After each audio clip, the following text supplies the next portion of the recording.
Neng, kain tayo. Nilagang talong. May bagoong.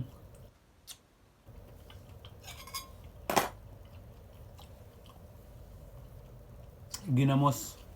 Bagoong.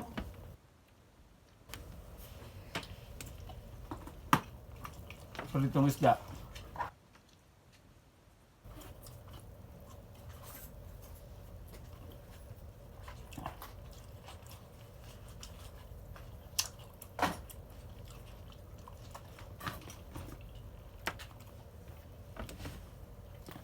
Agagaling ko lang sa trabaho. Ayan. Kumain ka lang.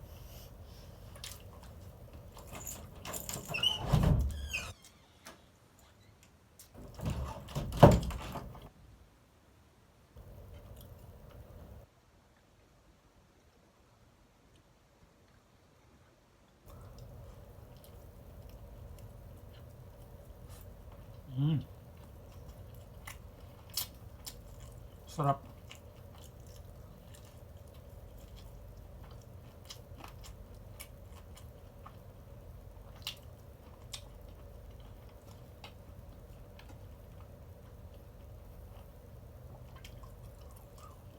Grabe na pala yung nangyayari sa atin dyan sa Pilipinas.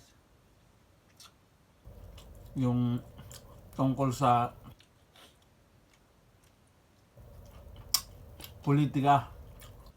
Grabe. Matagal ako hindi nanonood ng balita.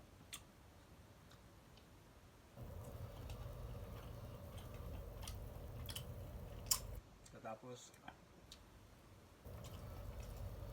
nalaman ko na lang kahapon.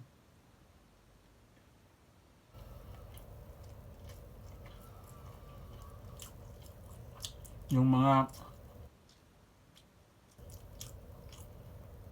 presidente, vice president, grabe nagbabangayan.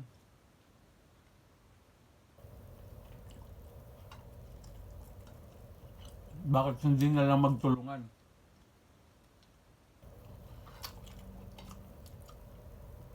Grabe, napanood ko.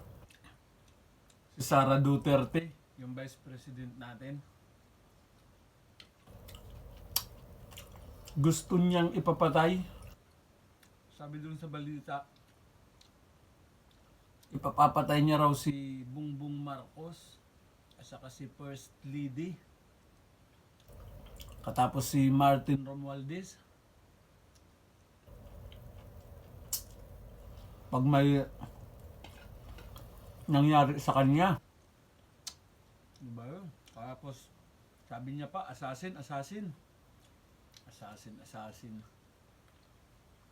Ng asin.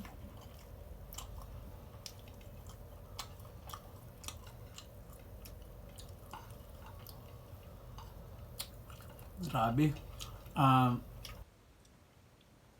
Isa siyang Vice President, pangalawang Pangulo ng ating Pilipinas.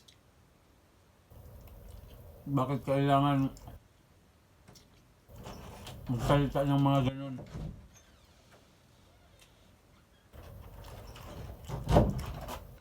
Ayan. Ang aking asawa, supporter ni BBM.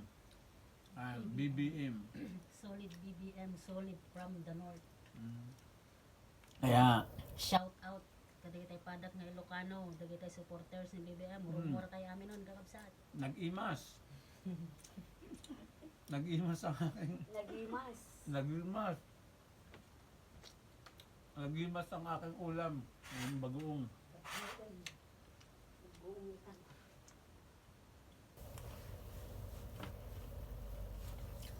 Sarap ng bagoong ay.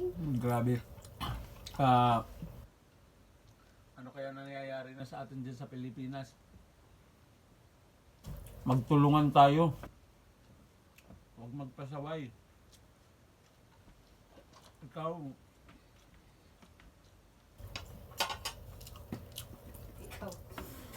Ikaw huwag kang magpasaway.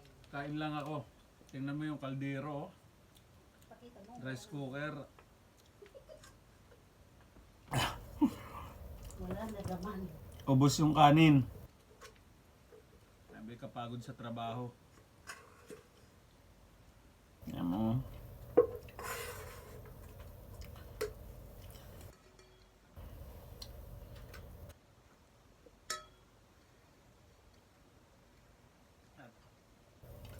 Nagpasundo pa yung isa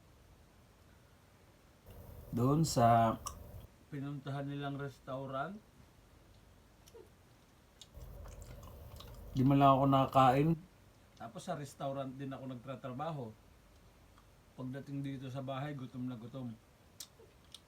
Iba kasi ang pagkain dito sa bahay eh. Masarap kaysa sa restaurant. Sa restaurant, walang ginamos. Walang bagoong Sa bahay lang. na dilis. Walang nilagang talong. Pritong galunggong. Kaya mas masarap kumain dito sa bahay kaysa dun sa trabaho.